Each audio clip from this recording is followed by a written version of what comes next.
أعوذ بالله من الشيطان الرجيم بسم الله الرحمن الرحيم. Bapak Ibu, ayahanda bunda yang kami cintai karena Allah, tema pada kesempatan pada malam hari ini adalah tema tentang berkaitan keluarga, parenting keluarga.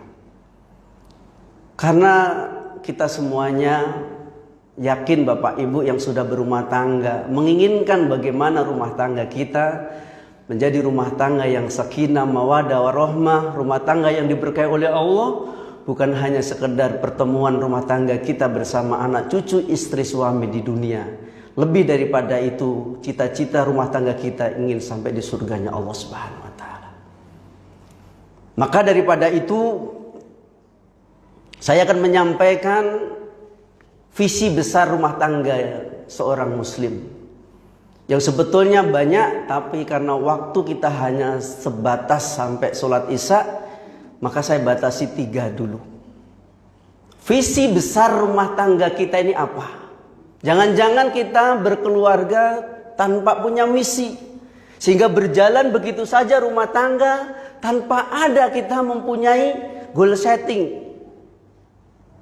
Kalau ini ada seorang muslim yang seperti ini, maka ini rumah tangga yang gagal.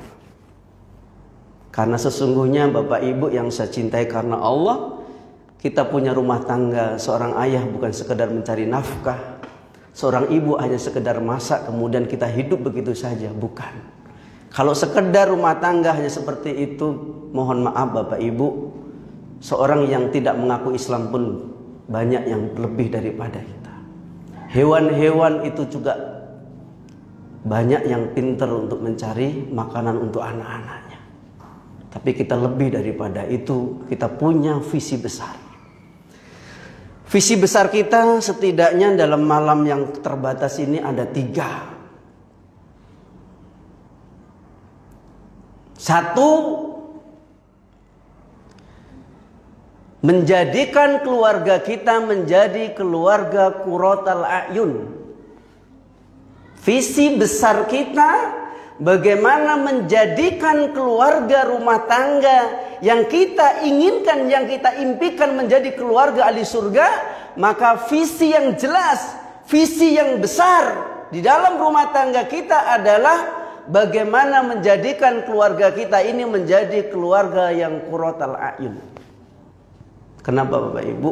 Karena kita minta setiap hari, setidaknya kurang lebih 5 kali dalam sehari kita minta kepada Allah, yang Allah abadikan di dalam surah Al-Furqan ayat 74, dan itu disifati oleh Allah sebagai ibadur rahman, hamba-hamba yang disayang oleh Allah, hamba-hamba yang dikasih oleh Allah, punya harapan besar, punya cita-cita besar. Bagaimana dia selalu minta kepada Allah setiap habis sholat, fayaqula rabbana hablana min azwajina wa dzurriyyatina qurrata a'yun waj'alil muttaqina imama. Betul Bapak? Betul Ibu, kita minta selalu begitu kepada Allah dengan merendahkan diri. Bahkan mungkin kita sambil menangis, yaquluna rabbana hablana min azwajina wa dzurriyyatina qurrata a'yun waj'alil muttaqina imama. Apa yang kita minta? Jangan-jangan kita minta tapi tidak tahu tujuan apa kita minta, dan kita tidak tahu arti bagaimana doa yang kita selalu minta kepada Allah. Ya Allah, Rabbana hablana, ya Allah jadikanlah min azwajina, pasangan hidupku, wa dzurriyyatina, anak keturunanku, qurratal a'yun, menjadi penyejuk bagi hatiku. Senang kita memandang, sejuk tentram hati kita melihatnya. Dan jadikanlah mereka-mereka ini menjadi pemimpin-pemimpin bagi orang-orang bertakwa. Waj'alil muttaqina imama. Mari kita hayati sejenak. Mari kita renungkan sejenak ayat yang mulia, kemudian ini menjadi sebuah doa yang diabadikan oleh Allah dalam surah Al-Furqan di ayat 74. Sudahkah mimpi besar kita Sudahkah goal setting kita? Sudahkah visi kita arahnya ke sana, Bapak Ibu? Kenapa ini menjadi sebuah impian dan cita-cita kita? Karena hidup kita sebagai seorang muslim, kita bukan hidup di dunia ini, bukan. Kita berkeluarga bukan sekedar mencari nafkah, punya rumah, punya kendaraan, kemudian begitu lalu begitu saja. Enggak. Itu terlalu kecil mimpinya, itu terlalu sederhana dan mungkin terlalu hina. Tapi kita punya cita-cita yang besar, bagaimana anak-anak kita lahir menjadi generasi-generasi Robbanin. Anak-anak yang lahir dari rahim ibu-ibu kita, dari seorang suami yang soleh, akan melahirkan dan punya cita-cita. Anak kita harapannya menjadi anak soleh dan soleha, yang kelak mereka akan selalu mendoakan kita ketika ketidakadaan kita di dunia yang fana ini. Kalau tidak, kita akan menyesal, kita akan menangis, dan bahkan kita akan menjadi musuh bagi anak-anak kita dan bagi pasangan-pasangan kita. Bapak Ibu, yakin di antara kita, Bapak Ibu yang hadir pada kesempatan ini, berharap lahirnya dari keluarga kita menjadi keluarga yang soleh dan soleh. Tapi tidak sederhana itu, Bapak Ibu. Bayangkan sekelas Nabi Nuh, anaknya menjadi pembangkang, istrinya durhaka kepada Allah. Sekelasnya Nabi Lut, istrinya durhaka kepada Allah. Dan banyak sekali kisah-kisah yang bisa kita ambil pelajaran dari Al-Quranul Karim. Bagaimana, tetapi mereka bukan tidak ada usaha. Mereka usaha, mereka mendidik mereka, tetapi mereka ternyata berpaling dari pengajaran mereka, dan justru dia mengambil jalan bukan jalan yang dilalui oleh para nabi, bukan jalan petunjuknya Allah dan Rasulnya. Justru dia mengambil jalan yang telah dimurkai oleh Allah, jalan-jalan para setan, seruan-seruan setan, sehingga hidup mereka hanya hawa nafsu, hidup mereka dengan hanya mengikuti syahwat, sehingga mereka tergelincir dan tidak sedikit mereka ternyata dalam kehinaan, bahkan dalam neraka jahanam. Bapak Ibu, alangkah indahnya kalau seorang suami, istrinya menjadi istri yang menjadi istri yang soleha. Siapa yang tidak ingin anak kita bersama kita, kita yang menafkahi.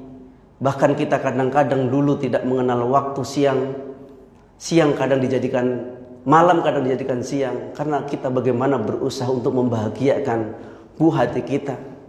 Tapi ketika kita lalai, Bapak Ibu, kita fokus hanya impian dan visi kita, bahkan doktrin-doktrin di dalam rumah tangga, ucapan-ucapan yang kita sampaikan kepada anak tidak menyentuh imannya, tidak menyentuh tentang akhirat. Dia hanya bercita-cita, nah kalau kamu sekolah, akademis kamu bagus, kamu ranking, kamu bisa mendapatkan begini, pekerjaan begini, kamu akan mapan. Kalau itu yang sekedar kita sampaikan kehidupan mereka sehari-hari, bapak-bapak, ibu-ibu siap menangis. Ternyata tidak semua orang yang hebat dalam akademisnya menjadi orang yang sukses. Tidak. Dalam penelitian di dunia Eropa, ternyata orang yang biasa-biasa itu 80% menjadi orang-orang yang sukses. Justru yang intelektualnya bagus hanya menyumbangkan 20% saja. Apalagi kalau itu tidak didukung dengan keimanan, justru mereka hanya sukses keuntungan dunia yang fana, tapi akan dia rugi selama-lamanya di akhirat. Bagaimana itu? Mari kita renungkan sejenak, mari kita evaluasi. Tidak sederhana sebagai seorang ayah, tidak sederhana kita punya ibu. Bapak Ibu, saya akan tanya kepada Bapak Ibu, silahkan apapun jabatan Bapak Ibu hari ini, di instansi manapun silahkan, di kantor manapun, tapi ingat, seluruh amanah yang paling berat itu amanah kita sebagai seorang ayah dan ibu. 55 tahun, 60 tahun kita pensiun, tapi mendidik anak tidak ada pensiun sampai mati. Tidak ada cerita kalau sudah menikah anak kemudian lepas dari pendidikan. Tidak. Tengok Ibrahim alaihissalam.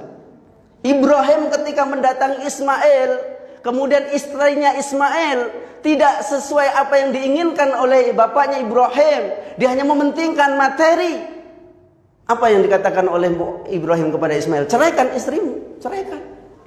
Yakub punya 12 anak dikumpulkan sebelum wafatnya. Yakub berpesan, "Mata butuh min duni min ba'dihi." Kekhawatiran Yakub kepada anaknya bukan kekhawatiran aku meninggalkan apa.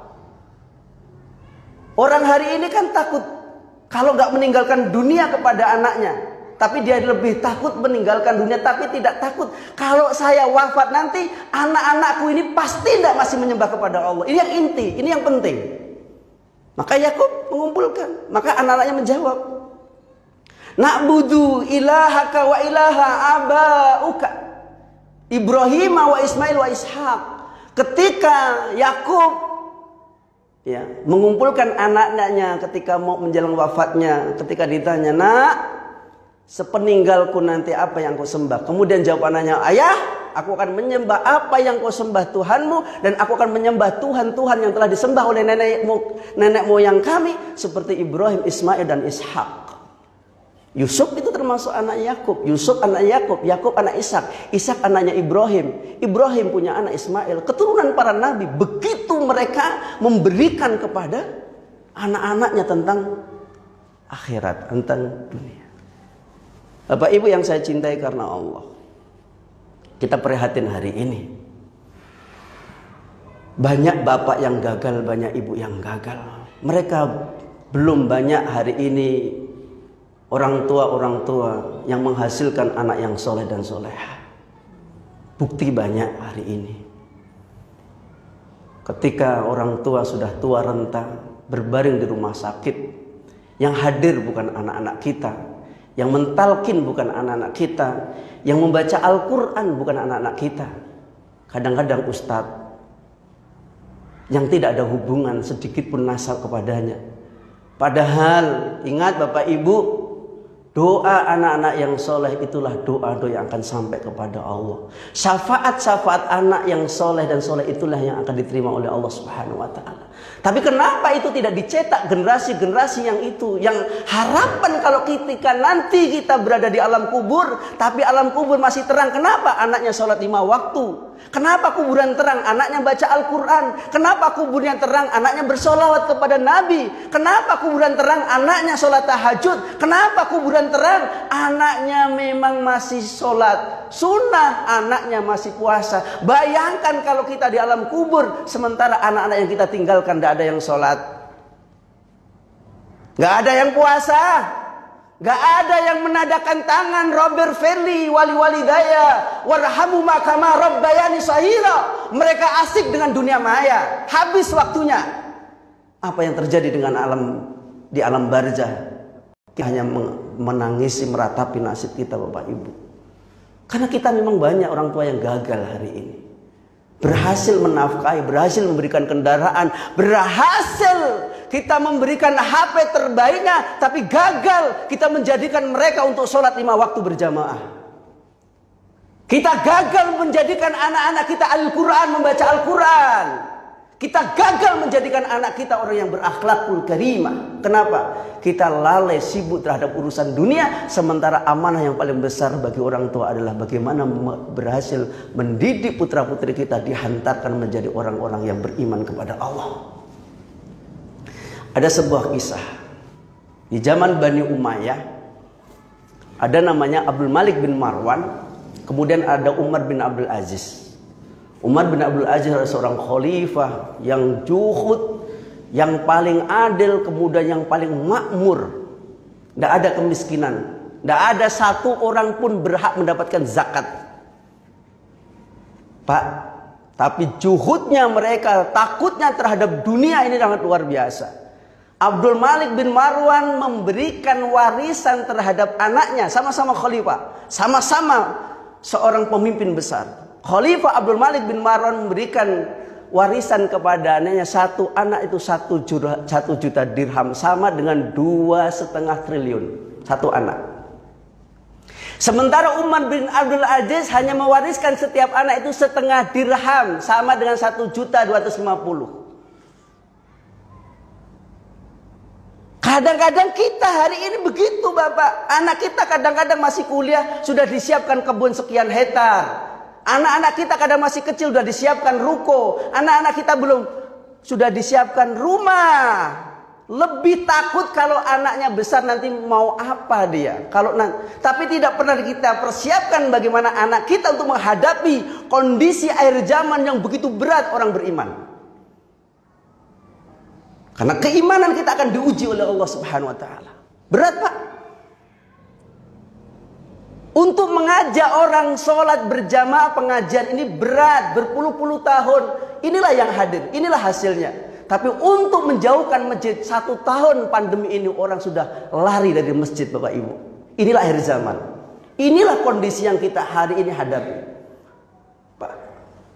Menurut Ustadz Munzir Sitomorang, Pak, dalam waktu relatif singkat sudah 14.000 Indonesia ini murtad, Pak. Kalau sudah bencana alam terjadi di mana-mana tidak ada iman, Pak. Bisa digadaikan iman itu dengan sembako, Pak. Apalagi kondisi pandemi seperti ekonomi tidak jelas. PHK di mana-mana, ada orang menawarin. Apalagi tidak pernah sholat. Apalagi tidak pernah baca Al-Quran. Ke masjid tidak pernah. Dunia yang ditawarkan. Ya sudah. Ini akan terjadi dengan anak-anak kita Pak kalau tidak hati-hati. Nggak membayangkan tahun 2030 yang akan datang Pak. Bukankah Indonesia Spanyol dulu? Ya. Dalam genggaman umat Islam 600 tahun. Tapi hari ini 0,% Spanyol. Sudah bukan agama Islam lagi.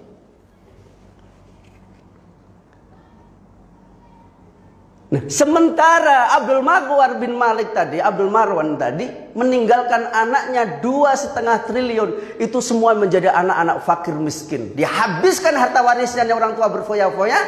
Sementara Umar bin Abdul Aziz, orang yang bertakwa, orang pemimpin yang juhud, takut dengan dunia, dia wariskan setiap anaknya 11 orang. Itu masing-masing dapat jatah 1.250.000. Mereka menjadi orang-orang yang kaya berkah. Kenapa? Keberkahan keluarga orang soleh akan melahirkan generasi warisan orang-orang yang soleh, insya Allah. Harta yang didapatkan yang berkah akan melahirkan generasi-generasi yang berkah, insya Allah. Ini yang penting. Yang ini yang kadang-kadang tidak pernah didiskusikan. Mohon maaf Bapak Ibu sekalian.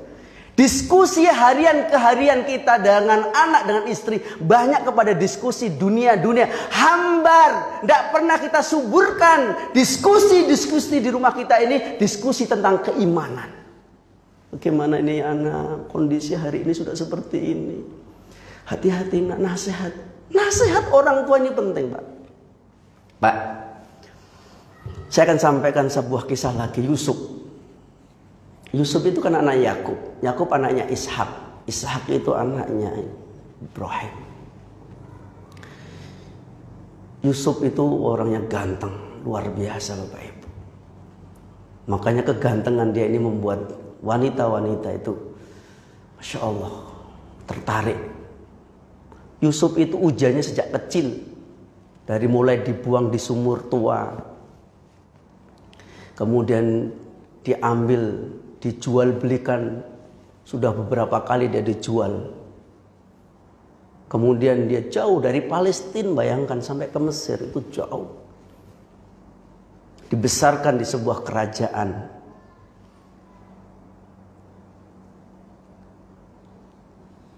Ujian yang paling berat yang dirasakan Yusuf bukan dibuang di sumur, bukan menjadi budak yang dijual belikan. Tapi ternyata ujian yang paling berat diabadikan oleh Allah dalam surat Yusuf ketika godaan Yusuf kepada Zulaikha. Bayangkan Pak, Bapak Ibu, orang biasanya kalau mau melakukan kemaksiatan itu menjauhi keluarga. Tidak mungkin seorang suami akan maksiat di depan anaknya. Tak mungkin seorang suami laki-laki akan maksiat di depan istrinya. Dia berusaha kalau maksiat jauh. Sementara Yusuf jauh dari keluarganya. Palestina dengan Mesir itu jauh. Bujangan lagi, ganteng lagi. Punya hasrat. Sementara yang menginginkan bukan Yusuf tapi Zulaikha. Seorang permaisuri, cantik, jelita, kaya raya, punya kekuasaan paling nomor 1 di Mesir. Pintunya lapis 3 ditutup. Bayangkan Bapak Ibu, masuk ke kamar, masuk lagi ke kamar, sampai masuk ke kamar. Kalau andaikan itu hujan menimpa kepada bapak, wanita cantik pak, kira-kira di mana pak kita pak? Pak, jawablah jujur pak. Ya. Kalau andaikan hujan ini menimpa kepada kita, ada seorang anggota dewan cantik jelita menghampiri kita di mobil, ayo pak, masuk mobil saya. Pak, berat pak, daripada bapak sakit flu berhari-hari, lebih mudah menghadapi ujian sakit pak daripada godaan wanita ini. Karena banyak orang ya yang punya pangkat, siap komandan, siap komandan, begitu dengar wanita takluk dia pak. Ini fitnah akhir zaman, ini fitnah paling besar akhir zaman. Nah, yang ingin saya ambil pelajaran bukan ininya pak, peristiwanya ini. Dan ketika itu memang betul Yusuf dipaksa. Di mana taunya dipaksa? Yang sobek itu gamisnya Yusuf. Kalau di depan berarti yang menginginkan itu adalah Yusuf, tapi kalau sobek gamisnya itu di belakang berarti yang menginginkan adalah seorang wanita. Ternyata yang sobek gamisnya Yusuf adalah yang di belakang. Berarti yang menginginkan adalah seorang wanita. Pak,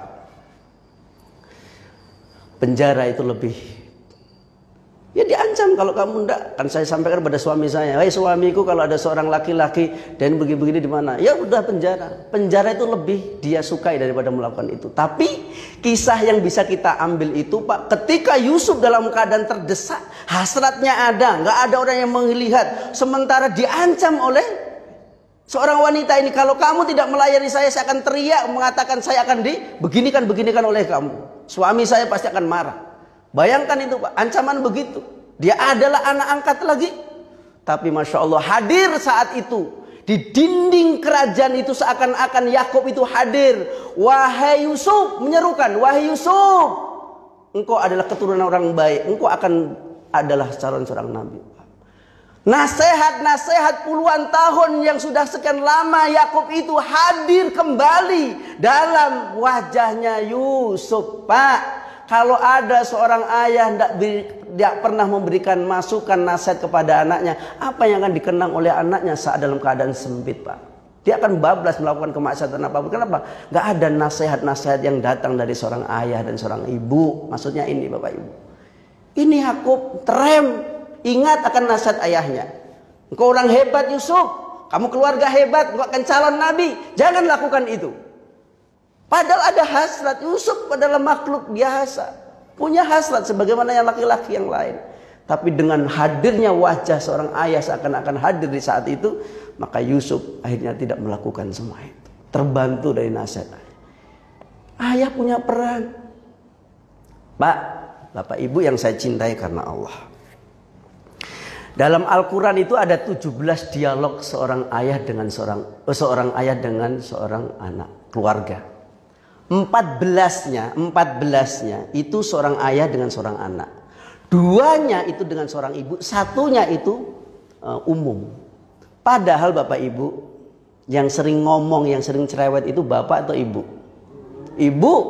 Tapi kenapa di dalam Al-Quran dialog ayah dengan seorang ibu, seorang anak ini banyakkan 14, agar seorang ayah yang sibuk itu hadir di tengah-tengah kehidupan anak. Ada nasihat. Ada nasihat.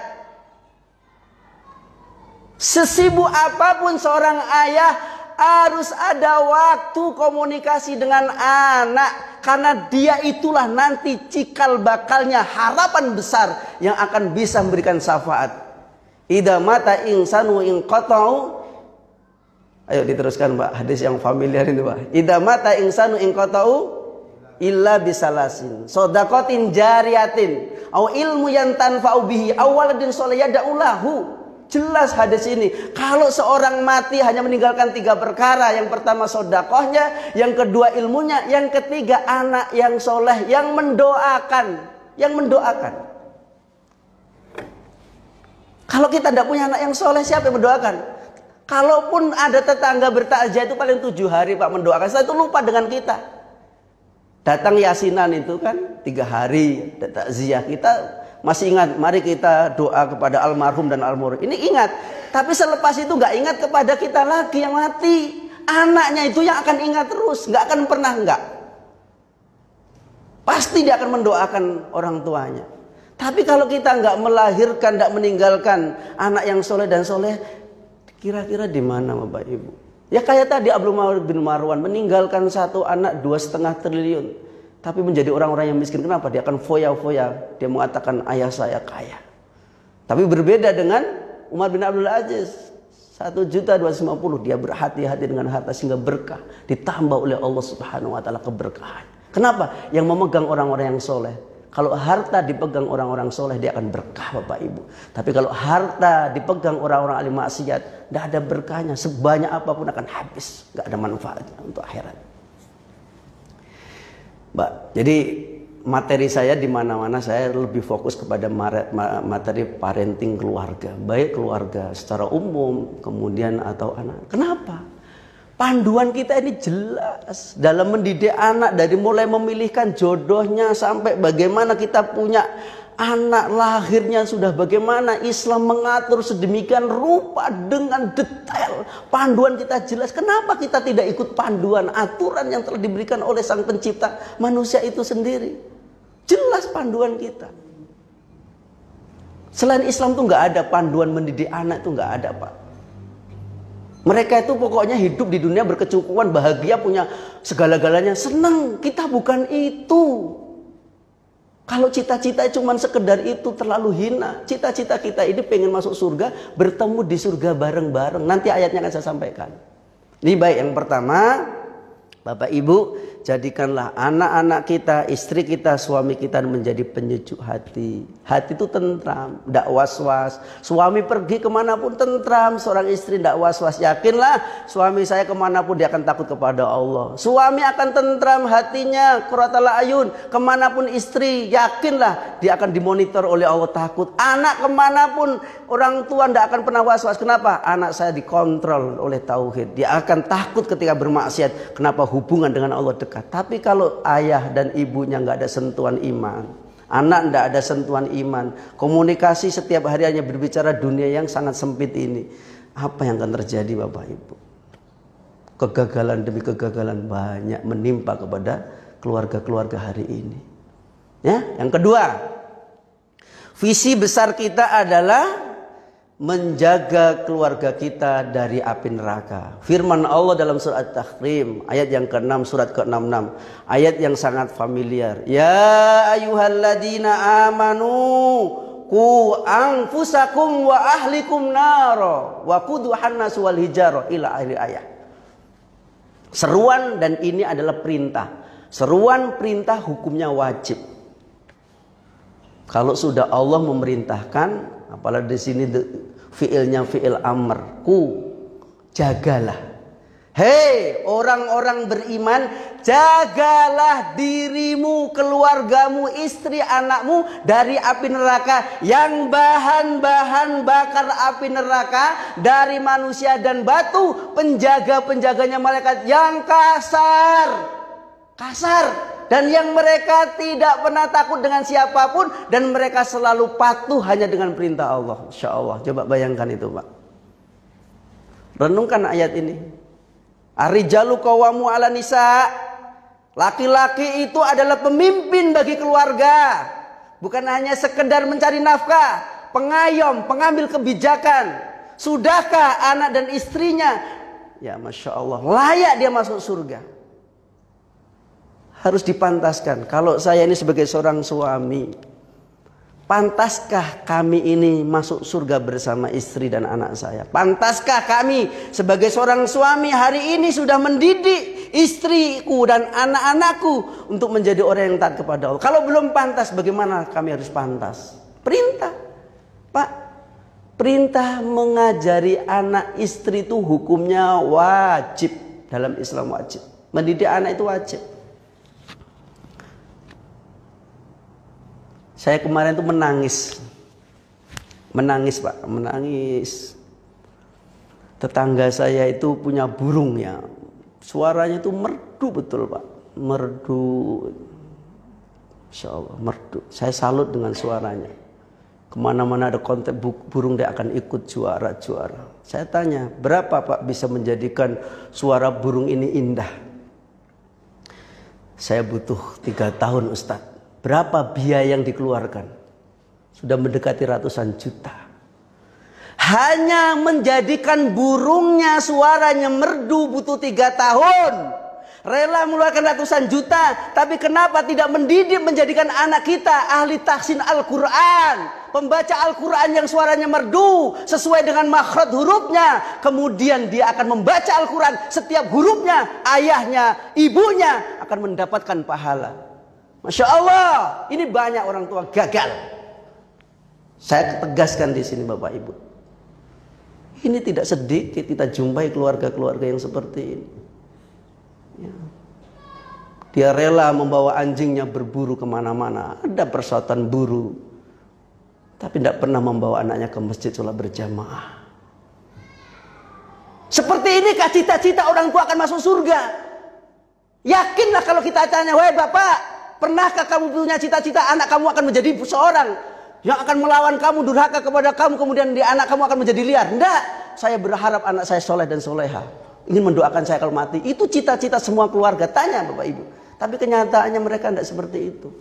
Mereka lalai terhadap dunia ini.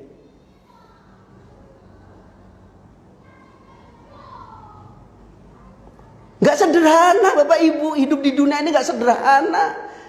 Kalau sederhana Nabi Shallallahu Alaihi Wasallam itu mungkin tidak akan pernah menyampaikan dakwah. Rasul itu lebih laparnya Bapak Ibu daripada kenyangnya. Rasul itu banyak menangisnya daripada tertawanya. Kenapa? Mikirkan kita agar kita ini selamat gitu loh. Makanya dididik bagaimana Islam itu mendidik. Rasul itu huwallazi ba'atsa fil ummiyina rasulan minhum yatslu alaihim ayatihi wa yuzakkihim wa yu'allimul kitaba wal hikmah. Wa in kanu min qabli la fi dhalalin mubin. Rasul diutus di atas sebuah kaum yang paling ummi, bodoh, jahil, tidak tahu apa Bapak. Menurut Ibnu Katsir dalam tafsiran ini, Rasul itu diutus di sebuah kaum yang paling terburuk di dunia, Pak. Waktu itu sudah ada peradaban Romawi dan Persia. Kenapa tidak? Maka disebut dengan zaman jahiliyah. Tapi kenapa Rasul mampu merubah keadaan jahiliyah dalam waktu 23 tahun menjadi bangsa yang paling terbaik di dunia?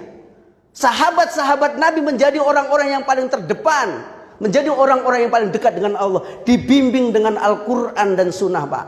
Lah kita mau mendidik anak, mendidik caranya barat, musik, disco, dangdut. Di mana akan menjadi anak yang soleh dan soleh? Keluar malam minggu dibawa oleh laki-laki yang bukan mahramnya, tertawa tertiwi, gelisah. Tidak rela anak putri kita disentuh oleh laki-laki yang bukan mahramnya, nggak boleh, nggak rela. Tapi karena tidak tahu panduan Islam, bebas, padahal haram hukumnya, halal kalau udah nikahi. Ini kan banyak terjadi. Bukan ini dianggap musibah, tapi ini dianggap sebagai hal yang lumrah dan maklum. Berapa yang dididik oleh Nabi SAW? 114.000. Itu menjadi manusia paling bertakwa di muka bumi, Pak. Abu Bakar As-Siddiq tuh, tengok Umar bin Khattab, bagaimana dulu sebelum Islam Umar. Preman besar.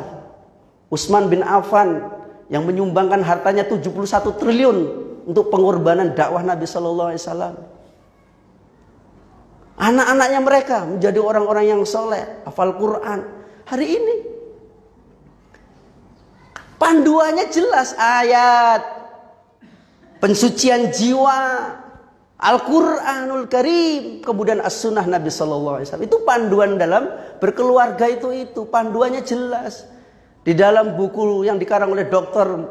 Nasi Ulwan itu, Tarbiyatul Aulad fil Islam, mendidik anak sebagaimana Islam, itu berjilid-jilid, Masya Allah, indah. Tapi tidak pernah buku itu dibuka oleh orang tua yang hari ini. Santai, bukanya HP, Facebook. Iya, cobalah, mana orang-orang tua yang punya koleksi buku-buku tentang tarbiyah anak-anak, Tapi hari demi harinya, waktu-waktunya buka Facebook. Anaknya entah sholat tanda, yang penting nggak tahu diri lah. Yang penting ya, buka HP. Di mana coba? Menginginkan keluarga yang sakinah mawaddah warahmah, tapi perangkat-perangkat menuju sakinah mawaddah warahmah nggak ada dalam keluarga. Yang ada cuman harta yang dijadikan sebagai simbol keberhasilan. Gagal. Coba kalau anak ini, ayah, yuk kita malam nanti sholat tahajud semua ya ayah. Insya Allah betapa indahnya. Karena ada fase, Pak. Fase pendidikan anak itu 0 sampai 7. Ini luar biasa. Maka 0-7 ini adalah emas, generasi emas. Makanya kenapa dulu orang-orang sudah hafal Al-Quran di umur 7. Imam Syafi'i umur 7 tahun sudah hafal Al-Quran. Tidak sedikit. Kenapa? Generasi terbaik.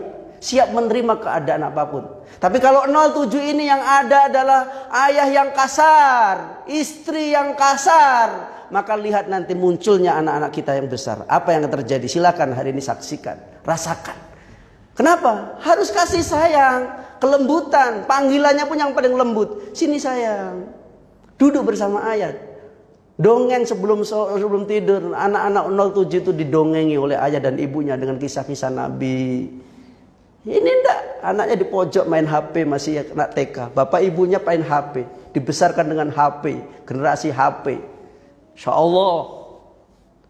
Tengoklah nanti pembangkang-pembangkang mereka. Jangan disalahkan. Karena apa? Hari ini banyak orang mengadukan anak durhaka, tapi tidak sedikit orang tua durhaka. Ibnu Qayyim Az-Jauziyah mengatakan kalau ada kerusakan anak, 90% menjadikan anak itu nakal kedua orang tua. Ingat, karena orang tua itu bertanggung jawab. Kullu mauludin yuladu al-fitrah fa abuwahu ayuhawidani au nasiran au majsani. Ingat, setiap anak dalam keadaan lahir itu suci fitrah, bersih, tidak ada dosa. Kenapa setiap anak lahir kecil itu orang suka semuanya? Siapapun anak, siapapun, sekalipun anaknya preman, pasti kalau melihat anak kecil itu senang semuanya. Kenapa? Bersih, gak ada dosa. Tapi coba kalau udah umur SMP, SMA, pakai anteng-anteng, pakai kalung, di pinggir jalan ngamen, tatoan semuanya, orang pasti akan benci. Kenapa? Sudah gak suci lagi, sudah kotor dengan kerusakan moral, bejat akhlak. Nah, yang diseru pertama kali oleh Rasul dalam ajaran Islam, oleh Islam ini, coba, apakah guru PAUD-nya dulu? Guru SMP, guru TK-nya dulu? Ya. Guru SD-nya dulu? Enggak ada. Kullu mauludin yuladu fa abawahu. Yang dipanggil, yang diseru adalah orang tua dulu, karena bertanggung jawab orang tua. Jadi kalau ada anak kita bisa membaca doa harian, bisa baca Al-Quran dari gurunya, Pak. Kalau bagi saya itu gagal. Kenapa? Yang dapat pahala gurunya toh. Karena siapa yang mengajarkan sesuatu kebaikan, maka kebaikan itu akan didapatkan kepada orang yang mengajarkan tanpa mengurangi kebaikan orang lain. Tapi kalau ada anak bisa baca Al-Fatihah, bisa doa harian, itu dari lisan seorang ayah dan ibu, maka setiap anak kita membaca Al-Fatihah. Bayangkan berapa kali kalau dia sholat Al-Fatihah. Kalau dia berdoa berapa kali dia doa. Kalau bisa baca Al-Quran berapa ribu kata, kosakata, huruf yang dibaca, maka pahalanya mengalir walaupun orang tua belum meninggal dunia. Ini tafsirnya yang benar itu bukan orang tua meninggal baru dapat pahala. Enggak, orang tua hidup pun selama dia diajarkan kepada anaknya, kepada orang tuanya dulu, bisa ajarin sholat, doa, anak akan memberikan pahala kepada.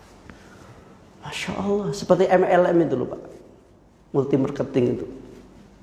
Dia duduk santai aja udah menikmati banyak hasil bonus-bonusnya yang kerja orang lain. Begitu sebetulnya. Bapak Ibu yang saya cintai karena Allah, ini harus menjadi pemikiran kita. Real ini kita butuhkan, karena banyak orang yang gagal. Bahkan orang yang sudah ahli ke masjid aja, tetangga saya itu nggak pernah saya itu ya habis pikir, pengurus masjid. Anaknya sudah kuliah, bahkan sudah punya cucu satu. Persoalan kecil, cerai kemarin. Tinggalkan istrinya. Kenapa? Tergoda dengan wanita lain di sana. Apalagi yang gak pernah ke masjid, Pak. Bukan pengurus masjid. Yang tidak pernah menginjakkan kakinya ke masjid. Bayangkan godaan di luar itu sangat dahsyat. Dahsyat. Baik. Bapak Ibu yang saya cintai karena Allah. Jadi visi yang terakhir itu adalah masuk surga bersama keluarga. Ayatnya di dalam surat Tur di ayat 21. Walladzina amanu wattabadhum dzurriyyatuhum biimani alhaqna bihim dzurriyyatahum. Orang-orang yang beriman, maksudnya ayah ibu yang beriman, kemudian keimanan ayah ibu diikuti oleh anak keturunan, alhaqna bihim dzurriyyat, maka Allah akan kumpulkan mereka di surga.